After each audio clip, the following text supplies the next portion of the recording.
spotting each other out. So both teams playing the peace card and not going for any crazy invades in this game here. So Jinx and Nami, speaking of Valentine's Day, I think Jinx and Nami, they actually make quite an interesting couple, considering that Jinx is considered by some people to be really crazy to go after a fish person. Right, even in the lore itself, I thought that Jinx and Fly are going to be enemies. And, well, given that said, Thresh and Lucian, they are enemies as well. And yeah, that's true. Yeah, I guess in Valentine's Day, all is love and peace. And even in the game now, they're not going for any action. But that is going to change relatively soon. I expect some explosive action coming in from both teams here. Speaking of Valentine's Day, Chris, aren't you going to be looking out for certain Caitlyn, considering that she's the head lady and you're the head man? Well, there's no Caitlyn in this game, so I would love to see some Caitlyn action. And, you know, she's the sheriff. She kind of captures my heart, but she's not here in this game, so let's leave it as it is for now. That's true. For me, I would like to see some Ari, specifically Popstar Ari, the way she locks me down with her charm. Oh. You know, we're kind of sounding creepy here, right? Yeah, that's true, that's true. Two guys talking to each other on Valentine's Day. Oh my god, and okay, let's come back to this game here. So it looks like both junglers here will be starting on their own red buffs here. And that's going to be a surprising movement for them, because if that's the case, I expect actually BKT to move up to the top lane. And we are going to see our very first lane swap for the GPL over here. BKT, they are going to be the ones to initiate that lane swap here. Well, actually, this is the second lane swap, because the first lane swap was done by the Taipei Snipers against AHQ as well. So AHQ is not new to this kind of lane swap shenanigans coming in from what Bangkok Titans are trying to pull off. But I think this is kind of interesting coming from the Bangkok Titans. They know that AHQ is the better team. Track record wise, AHQ is superior to them. So they decide to throw a little curveball here and try to mix things up, despite lane swaps not being so favorable in the current patch. With the armor bonuses to the top and mid lane towers, they say that we don't really want to face off in a mirror situation as you, so we send our Jinx and we send our Nami to the top lane, so we can try to throw you off your game a little bit. Alright, so I'm going to be quite curious as to how this interaction is going to all work out, because, yeah, like you mentioned, in the current patch, there's going to be that damage reduction on the top lane and the middle turret for the first 8 minutes of the game. But in that sense, Jinx herself is a very strong turret pusher, so if you can get that 3v1 up in the top lane, which, like what we are seeing on the map here, NDD is actually moving his way up here, we might actually see BKT be the first ones to pick up the turret as NDD comes in for the gang. The Arc of Reason is going to land. Bright is going to step on the chopper there. He is relatively low there. And actually NDD is going to go down. First blood goes down to AHQ Esports Club there. Lloyd picks up the counter kill there. But it's going to be the double buffs being transferred back to BKT right there. Wow, excellent play there from Bryce. He kept his composure. He saw the fight coming in, although he got caught up by the CC from the BKT team. He knew that the tower aggro would be hitting who exactly when he went in and secured first blood for his own team. Right, so with Renekton not able to be defending the action up in the top lane, Nets has to step up, has to move into the top lane to try to move there up. But meanwhile, down in the bottom lane, Warlock is having some trouble dealing with Green Tea and Gunner Devil over there. He might need some jungler assistance, as once again the NDD he is going to be responding to that.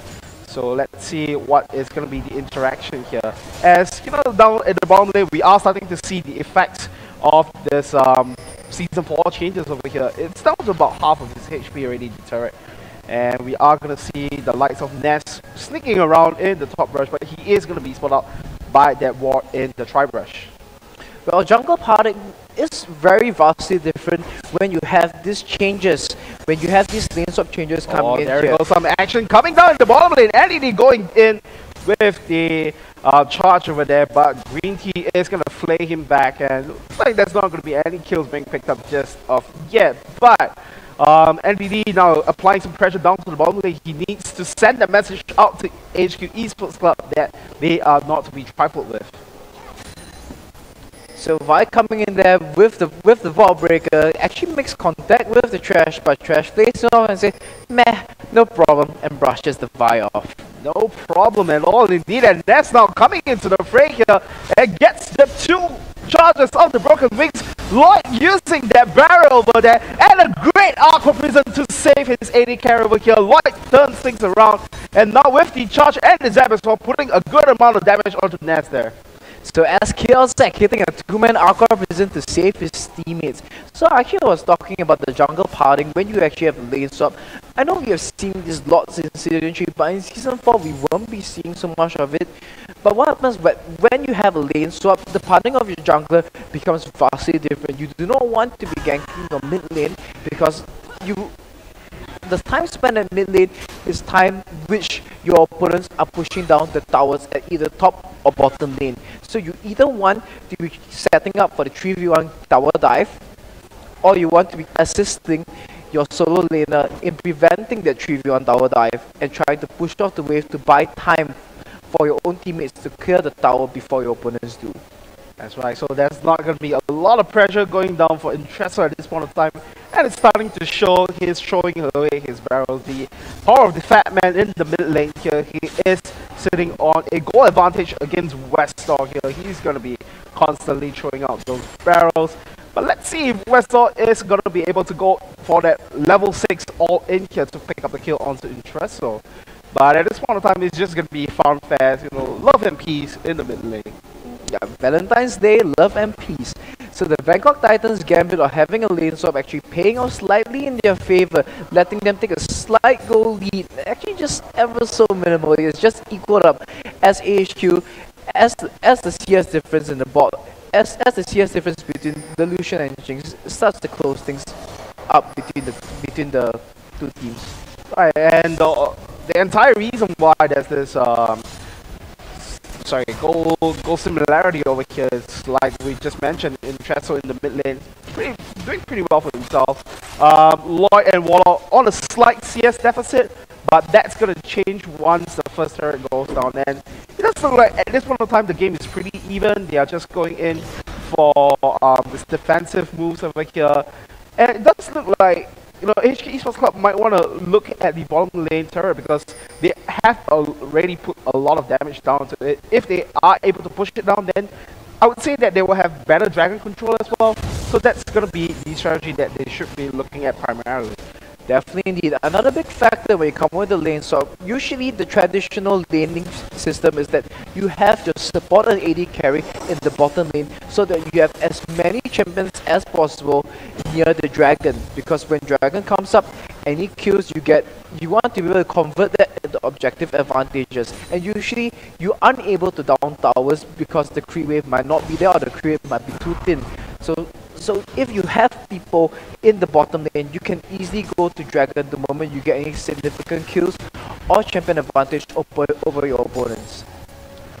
I like the way how BKT is playing this out, because that they recognize the fact that it's going to be quite dangerous for this bottom lane Garnet Devil and Green Tea to go all in onto Warlock over there.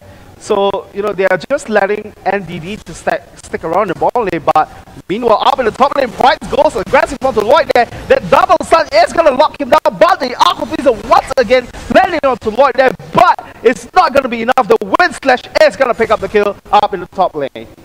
So the AHQ team has all started to hit level 6, and as the ultimates hang on fire at bottom lane, it looks like NDD is not going to be surviving that one, and Big Calling goes down onto Warlock as well. He might actually go down in the process. The red buff is going to take away him, and he goes back in for the Cataclysm, but the double kill goes down to Garnet Devil instead. I'm not too sure if that is the right call to go for. well, actually giving 2 kills to Lucian in the process. So AHQ actually comes out quite a hit from that 2-for-1 trade. I mean, it's a 2-for-1, but the decision of Jarvan to go back in, yes, you might pick up a support, but giving the kill to the AD carry of the other team, I don't think that's very worth it. Right, but at the same time, AHQ Esports Club pick up the first third of the game. That's going to propel their goal into 2,000. Let's see what their first item pickups are going to be. But Ness, this time going for the triple longsword. I think it's going to probably go into the Elder Lizard and probably the lights of the Brutalizer. As AHQ Esports Club, they are starting work on Dragon, and this is what we're talking about. They will want to take down the bottom turret and then transit over to Dragon. So Vi actually showing her face at the Dragon, and AHQ decides to back off. acknowledging the risk of having the conflict of the spike war, they smartly decide to back off, not wanting to throw the advantage back in the favor of Bangkok Titans. Precisely, but I would say that AHQ Esports Club, they should have some better control over here. Overall, levels-wise, they are still pretty even with that slight difference coming in from Gunner Devil, one level up against Void here. So let's see what are going to be the moves coming in from AHQ Esports Club. But I have to say, you know, for the most parts of the last season, especially towards the end of it, we didn't see AHQ Esports Club kind of performing up to standard there. And I think that it's also because of the fact that we have a lot of expectations for them. Given the fact that they didn't do so well as the early game masters, it's going to be a little bit quite disappointing for the last split. But this time around, they are bringing back their game plan. Just control and dominate the early game and then build off leads from that. As we have some more action down into the bottom lane, SKLZ is going to go down to the calling there. Killing spree for Gunner Devil. Easy peasy kill for that with the support of Green Tea.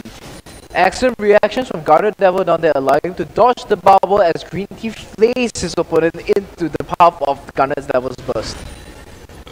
You just can't give Green Tea that pressure pick, man. Definitely. I mean, on Wednesday I called Junie best trash in Southeast Asia, and now Green Tea's back here to bite me for it, saying that no, I am the best trash in Southeast Asia. Well, let's see how that's going to react for them as Warlock and NDD, they will take out the top lane turret. So balancing out that turret count for themselves, but they are still behind 1.5k. And HQ Esports Club, knowing for the fact that NDD is up in the top lane, they will go for this dragon. So this is the thing, when you go for the lane swap, and if you initially lose the lane swap, resulting in your team being a tower down, if you send your jungler up, whoa! And actually, Ness will go down to the Super Mega Death Rocket, but that's not gonna matter. And Gunner Devil actually will pick up the kill from there. And Greedy actually went in for the death sentence, but they're not really in the area to kind of focus back here. There we go, a solid battery down to Gunner Devil. He pulls the lantern, he will get into safety there, and a great Charm the Wallers coming in from Westor that will save the life of the teammates there. So a close call for the lineup for HQ Esports Club there, but they took the dragon in return. So Garden Devil channeling the spirit of Valentine's Day and grabbing his wild spirit to safety in that engagement. You could say it's a love calling with the lantern as well, but BKT here, they will move into the mid lane, and yep, there we go, and another engage move down into the mid lane here. Intresso will move in with that body slam. Westar is gonna go down to Intresso, then Green Tea is on the search. Garnet Devil once again picking up another kill there, and Green Tea once again fitting one more kill to him. That's the double kill over there. The turret is gonna go down, but HQ Ness is on the chase here. Wind Slash goes down to SKLZ there. He is not gonna go down, but Green Tea once again with the dash sentence, not gonna connect. Very close call for BKT there. In there, it is a 2-for-1 exchange. Well, actually, BKT actually did pick up a tower in their process. From the earlier fight from Dragon, they had acknowledged the fact that some of AHQ's members were low, and thus they tried to group up and tried to force the million objective.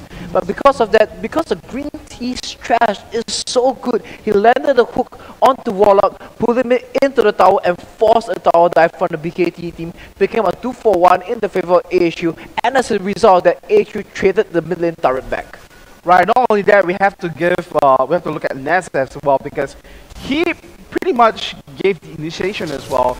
But for the most part, you're right. Green Tea was the one to call for the initiation, and it's also because of the fact that I feel like BKT kind of overcommitted to that turret push over there. They should kind of slow the pace down just a little bit, make sure that they are able to get the control and then get the mid lane turret without losing anyone. So good call for the side of HQ Esports Club. They managed to get the counter kills as well as the mid lane turret, so they will have that one turret advantage. They are sitting on a 3,000 goal lead now. I think both teams at this point of time will want to try to slow the game down a little bit and establish vision control, as most of the outer towers have already gone down. Because when most of the outer towers gone down, it opens a lot of paths into each other's jungle. So as we can see, there was a lot of on-the-fly decision making in the past few minutes or so. We saw Vi go up the top lane, and because of that, AHQ decided to go for a dragon. BKT acknowledged the fact that AHQ was going for a dragon. They chased them down, got some of the members low, picked up a kill with the Super Mega Death Rocket, and picked up a turret. But in that process, they got caught overextending, and therefore AHQ traded back in objectives, picking up a turret for themselves as well. So now at this point of time, BKT would want to slow the game down, try to get some visual control in their side of the jungle before deciding what the next move and next play would be. Right, exactly. Level 2 ultimates and get some items in their pockets first before they start to go for any aggressive moves. But AHQ Esports Club is not going to allow for that. They are just going to smother down BKT, not giving them any chance to breathe. But anything enough, he decides to go back into the fray. John the Wallace goes down onto him, but it looks like he is going to go down in the process. The tidal wave is not going to save his life there. Westall picks up the kill with the Lich Bane as well. A lot of damage is going to come down for him. And the second turret from the bottom lane is going to go down as well. So AHQ, on the side of AHQ, most of the champions have already hit their item thresholds. Spirit of the Elder Lizard on Riven, Sunfire, Cape on Renekton, Lich Bane on Fizz, and Bloodthirster on Lucian. This means that the kill potential AHQ side, if they were to go into any team fight at this point in time, is very huge. They catch anyone out with Green Tea's hook, and they can easily burst that person down from either Fizz or Lucian's burst. Right, it's a 5,000, close to 5,000 goal lead. Just 15 minutes in for this one. There we go with the death sentence. Barely missing. And Interesto actually wants to go back for that one. And looks like Ness will be able to get out of there with the likes of the broken wings there. He will be able to fly out of the way even if the wings are broken. So a little bit of miscalculation there from Gragas. He chose the explosive casting, thinking that Riven's wings are too broken for her to escape. However, she still manages to get out in time before the rest of the Bangkok Titans team can re-engage on them. Well, let's just say she has the wind technique, so she's able to kind of just drift away. Well, true, Naz's performance on Riven today is definitely blowing me away. Well, that's a pretty good one, I have to say. Nice segue over there as we come back into this one. And BKT once again now sitting on the back foot. They need to really group up, make sure that they don't bleed out too much objectives now, and then after that start to group up in the level 11 stages and then try to contest for those objectives once again. But 4,000 goal lead now for AHQ Esports Club. Looks like they will be at a very comfortable stage now as we look at some of the items here. Ness finishing up the Brutalizer and Westar having that Lich Bane like we mentioned earlier. And the Negatron Cloak being completed for Prides now. So he's going to be that very scary alligator that's going to be the front liner for AHQ Esports Club. Scary alligator indeed. His height is too thick to be penetrated by the team of Bangkok Titans at this point. The Sunfire Cape, Giant's Belt, and Negatron Cloak will give him lots of health and resistance to deal with whatever bursts that Gragas or Vi will be trying to throw onto him. So, talking about the rest of the items down here, we actually see Sorcerer's Shoes onto the Fizz there, which should give him an additional power spike on top of the Lich's Bane. So I think at this point of time, completing the Sorcerer's Shoes, AHQ would be trying to find some picks, trying to find some fight at the moment to try and press the item advantage onto BKT. Right, Prides is shoving up this top lane, and with all the lanes being shoved up all aggressively in AHQ Esports Club's favor over there, we might see them go for the dragon. That's gonna come up in the matter of 5 seconds over here. Let's see if BKT is gonna be able to make anything happen, because at the end of the day, they still have that Gragas. That Dragon still potential is there, but look at the health of that Dragon just melt down in the face of AHQ Esports Club. And Green Tea now goes for the hook. He will join the fray there, and Weston now jump the waters. Ness will go down to Ness will pick up the kill onto NED there, and the Warlock will join the fray with the Cataclysm, and everyone is just turning things around. Price right at the front line, 1v3. He is not afraid at all. Weston will join back into the fray there, using that Urchin Strike. Looks like Warlock's not just gonna go down as of yet. So in the end, it's gonna be 2-0 exchange in the favor of AHQ Esports Club and the Dragon as well. So AHQ Esports Club picking up 2 sweeping lances to actually make the play happen. They clear up they clear up at the ward at the tri-brush to let this come in from behind from a blind angle from which BKT could not see. At first BKT had a water dragon and they thought that they had a man advantage when they were engaging in there, but no, Fizz came in from behind, landed, chumped the waters on the Gragas, went in, dealt his damage onto the big Bangkok Titans team and turned the fight in the favor of AHQ. That's right. Now AHQ Esports Club looks like they will be very seated comfortably on the driver's seat over there as they look to start to group up in the top lane over here, and well, we might see them start to group up for Baron as well, because I think just one day ago, I think just yesterday, we saw one of the earliest Baron pickup for, I think it was Insidious Gaming. I believe it was Yeah, so we might see HQ Esports Club to be challenged for the record over there. And now BKT, they are trying to spot out, get some vision control back into their own jungle, which is relatively important because they need to stop being picked off by HQ Esports Club there. Well, considering that today is Valentine's Day, we actually have both fishes on each team. We have Nami on the team of Bangkok Titans and Fizz on the side of AHQ. Do you think there could be a little chemistry going on between these two things here? In fact, what happens if you throw Tidal Wave at Fizz? Can he like just swim through it? I don't know, man. It's just like friend can be ignited, so there's some really special interactions in the League of Legends that sometimes it's unexplainable, but that's just how things work out here. Yeah, that's true. Sometimes let's just not ask questions and enjoy the action that's going on. Oh my gosh, and now BKT here, they are kind of being forced to take a back seat over here as HQ Esports Club.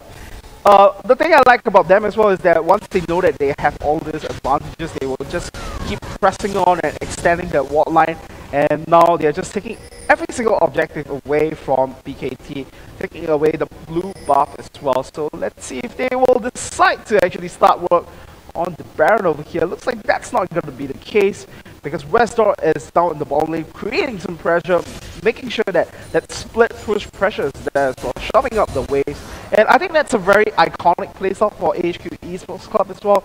They like to make sure that once they have that early game control, they shove out the waves, they extend the wall lines, and then subsequently make sure that they have all that vision control in check there.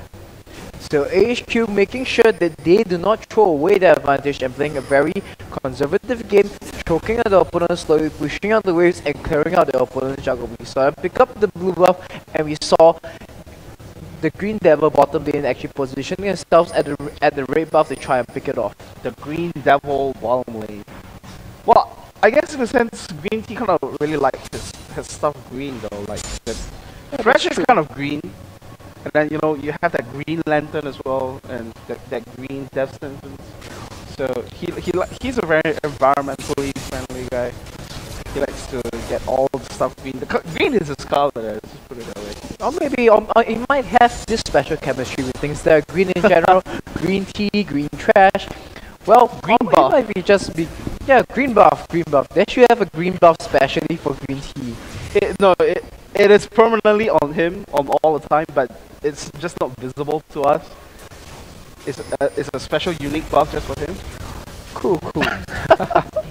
So the second lane, what second lane? What am I saying? Second tier turret is gonna go down as we have some more action down in the jungle, and NDD will actually almost survive that one. Actually, Ness is gonna go down in that one. So BKT getting one kill for themselves, but HQ is gonna turn things around for themselves. Pride's not flashing in. He will be in the base of BKT over here. Looks like he's gonna take a whole load of damage over there. Will pull the lances to get out of the way. Warlock now not gonna be able to join the fray here as he pulls the flag in as well. BKT will actually turning this around, killing spree for himself. At the end, it's gonna be a 2-for-2 exchange. Not too bad for the Bangkok Titans, given for the fact that they have been behind all this way around. I think they will take this 2-for-2 trade anytime. Definitely, when you're behind, any trade that goes evenly is a good trade for your team. And in fact, actually I would say that Bangkok Titans came out slightly ahead of that. Other than the fact they lost their turret, the 2-for-2 trades, both kills went on to the AD carry of their team, which is Jinx.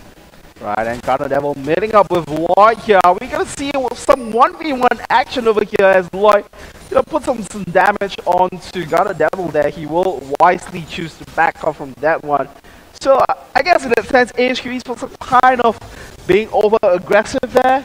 And they kind of overstayed their welcome over there. They didn't have the right passport to it. And then now, they suffered because of that. But they just need to make sure that they group up and then pull off the right team fight. Choose the right fights, and then they should be able to close up the game relatively soon. 8.8k in their advantage. So AHQ Esports not having the right passport, getting expatriated by the Gragas engines of Bangkok Titans. So now as we take a look at the items, we actually see Phantom Dancer and Last Whisper actually being finished up by Delusion on Ghana Devil. Wow, that's an entire item ahead of his lane counterpart Jinx with 7 kills and 3 assists as compared to Jinx's 4 kills and 1 assist. And it's a very curious item to do as well, because I think for the most part, we actually see Lucian pick up that Triforce in the favor over here, but this time around he's going for this flat damage, this armor penetration as well, and some attack speed and movement speed to try to, just cut in and out of the way here. And it looks like it's working very well for him. 703, almost immortal at this point of time. He's unkillable. And let's see if BKT is going to make anything happen over there as they get spotted out by that. One more there. AHQ picks up. There we go. The flash and death sentence SKLs. That is just going to melt in the face of AHQ Esports Club. Double kill now for Les with the wind slash. The Cataclysm is going to slow them down a bit, but that's not going to matter with Green Tea and Ghana Devil, the duo. They are going to finish off the team here. And it's going to be the clean ace coming in from AHQ Esports Club as they pick up the Dragon as well. It's a one-sided affair in its entirety. It looks like AHQ Esports Club, they are not going to be contented with just the Dragon alone. They are moving towards Baron. They could seriously just choose to close out the game, but they just want to make sure that, they take away all these objectives, have the Baron buff as well, and then choose to siege down a lane. So a bit careless there by the Bangkok Titans. Without having much wards in their opponent's jungle, they went in there and tried to contest the Dragon. As a result, that they got completely surrounded by the AHQ team, and now AHQ has picked up a Baron as a result of that. Right, so we are gonna see a replay of the last team fight that happened. So walk me through it, J-Stop. What happened? So we see Green Tea flashing in here and catching people with the hook, and this is the surround I was talking about. Westo and Pride is coming from the side while Cullen comes from the other, where carry run as BKT. So you see Lloyd and Intrezo taking the only path out as NDD and Warlock try to get it and try to delay as much of the AHQ team as possible. But these all come to no avail as the box catches up Lloyd and Ghana Devil comes in and does clean up duty. That's why I have to say once again that flash death sentence to start things off. You should never give Green Tea that flash pick, as he's just making all this initiation work out for them so well here. AHQ Esports Club now 14,000 goal lead, 25 minutes in. It's looking quite grim. But BKT Lloyd, he has something to say about that as they take out at least the bottom lane first hitter for themselves. They were able to kind of somewhat move out a little bit more, try to get a bit of vision control. But honestly, at this point of time, BKT, it looks very, very grim for them. And it's going to be AHQ's game to troll here.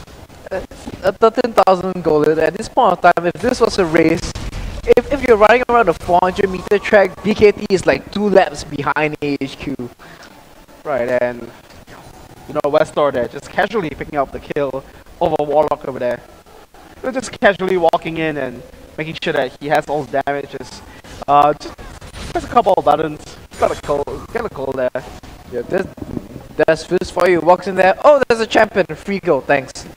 He's farming up champions at this point in time. Definitely. 2, 1, and 3, has the Zonias completed, and the Lichman as well. Tons of damage going to be coming in from him.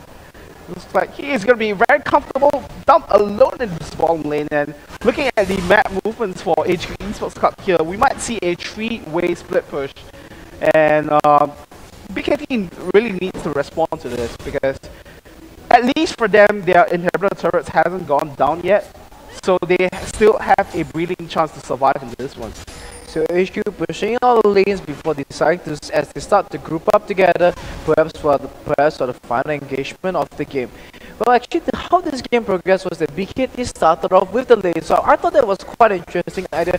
For a second there, I thought the AHQ might actually have been thrown off their game. And Green Tea here taking a lot of damage. AHQ Esports Club actually stepping on the chompers, taking some damage from Lloyd there. And you know, despite the fact that BKT is down by so much gold, Lloyd still packs a punch now. He has that armor penetration in that last whisper completed, has the bloodthirst, has that zeal as well. So you just can't underestimate the late game and the mid game strength of Jinx, in fact.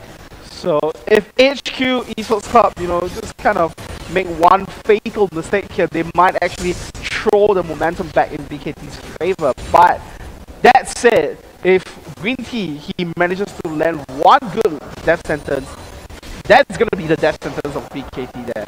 Definitely indeed, and the hook comes in, but BKT is not addicted enough to treat to Green Tea's trash. Yeah, just so close, man. It's always been so close, and LED actually wanting to make the decision happen with the Vault Breaker, and AHQ Esports Club, they're just contented to stick around the area. They have the Baron buff to gen up, so they just need to create enough space for Garnet Devil to actually siege down the turret over here. Lloyd trying his hardest to repel away all this aggression coming in from AHQ Esports Club over there, and the Baron buff is actually going to run out very quickly. Let's see if BKT will manage to make this defense happen. So AHQ down here doing the little dance in front of Bangkok Titans base. As Bangkok Titans is, they can't really engage on the AHQ because at this point in time the floor is all complete in the hands of AHQ. With the 15,000 goalie is all up to AHQ when they want to engage. Right, and the turret is going dangerously low in that one. AHQ Esports Club just needs to walk back in there to make it happen, and I think that is going to be the opening signal for them to go for the hard engage over here. It looks like, you know, with the next wave they should be able to do it. The Baron buff has just timed out over there, but that's not going to matter too much. It's down to only about 5% of its HP now. There's a mid lane turret over here. It's going to be a dangerous moment for BKT over here. Let's see how this action is going to pan out for them. So AHQ, they decide to actually wait it out for another wave before they go in for a turret. They acknowledge the fact that Gragas in these kind of situations, he is the key person for interest. So on the side of Bangkok Titans, he is the prime target. If they can take him out, Bangkok Titans, they lose all the wave clear and AHQ will be free to down their turrets. Right, so Westlaw doing some split pushing duties over here as he moves down to the bottom lane. And does look like Chanda Wallace is actually going to go down to SKLZ. That looks like there's no love for him. Garnet Devil will pick up the turret, and now Bright jumping into the frame, flashing into the way as well. The Dominus gets popped onto him, but he is not tanky enough to survive that. BKT now bringing the fight. Their explosive cost comes down as well. Now Gritty will flash into the frame with that flash frame over here. Will Lloyd be dealing enough damage to make this turn around for them? Western now with style will use this on this hourglass before the trickster comes out. Garnet Devil left untouched all this while gets the triple kill down onto BKT over there. Looks like AHQ Esports Club, you know, they were a little bit over aggressive right from the start there, but at the end it is still a 4-for-1 exchange, and that goes to show how much goal just all this goal difference is going to matter for AHQ Esports Club there, even though BKT put off a pretty good counter engage over there. Just look at that, 12-0 and 6 illusion. Garnet is a complete beast this game. He just goes in there, rack space, pulls off his burst, presses R, Cullen comes out, and people just drop dead. 12-0 and 6 indeed. It's going to be an insane performance from him, and I think he's pretty, you know, happy with his record there. You know, 12 kills, not having any deaths at all, just being that immortal guy that he is. And HQ Esports Club now, they have both the bottom lane and the mid lane inhibitor. They should be able to close out the game soon, but Dragon is not alive, Baron is not alive as well. Let's see if HQ Esports Club would want to choose to actually take one of those first before closing out the game.